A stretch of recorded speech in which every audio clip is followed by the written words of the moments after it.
আমাদের সরকার কত সম্মানীয় জ্ঞানী-গুণী ব্যক্তিকে বিভিন্ন ভূষণ দিয়ে ভূষিত করছেন, কিন্তু পাশে যে ছবিটিতে মহিলাটিকে দেখতে পাচ্ছেন, ইনাকে যদি ভূষণ না দেওয়া যায়, ইনাকে যদি একটা ভালো সম্মান না দেওয়া যায়, তাহলে কিন্তু ইনি রকম অত্যাচার চালিয়ে রাখবেন সনাতন ধর্মের বিরুদ্ধে।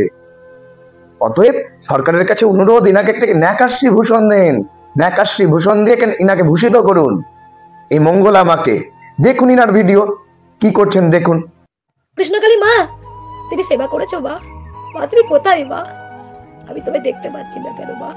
তুমি দেখা দাও মা, তুমি দেখা দাও মা। তুমি কোথায় মা? আমি কেন তোমার ডাক শুনতে পাচ্ছি না? তুমি কিছু বলো মা, আমার সঙ্গে সাড়া দাও মা। আমি এসেছি মা, আমি এসেছি। কৃষ্ণকালী মা, তুমি কোথায় মা? তুমি কোথায়? আমি তোমায় ভালোবাসি মা, মা, মা।